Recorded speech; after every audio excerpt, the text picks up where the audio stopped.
మార్గశిర మాసంలోని శుక్లపక్ష ఏకాదశినే వైకుంఠ ఏకాదశి అంటారు. పురాణాల ప్రకారం ఈ రోజున వైకుంఠ ద్వారాలు తెరుచుకుంటాయని, శ్రీ మహావిష్ణువు గరుడ వాహనంపై భక్తులకు దర్శనమిస్తాడని నమ్మకం.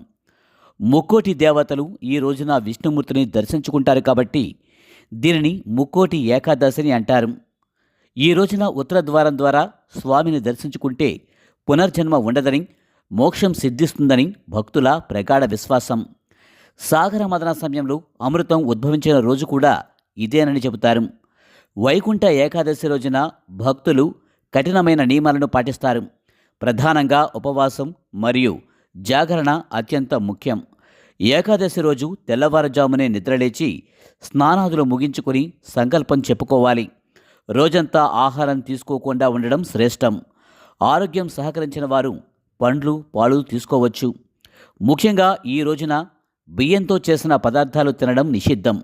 అలాగే రాత్రంతా నిద్రపోకుండా భగవంతుని నామస్మరణతో జాగరణ చేయాలి. మరుసటి రోజు ఉదయం విష్ణువుని దర్శించుకొని ఉపవాస విరమణ చేయాలి. ఈ పవిత్ర దినాన ఇంట్లో లేదా దేవాలయంలో శ్రీ మహావిష్ణువును భక్తి శ్రద్ధలతో పూజించాలి. ఇంటిని శుభ్రం చేసుకుని విష్ణుమూర్తి పటాన్ని లేదా విగ్రహాన్ని తులసి దళాలతో పూజలతో అలంకరించాలి.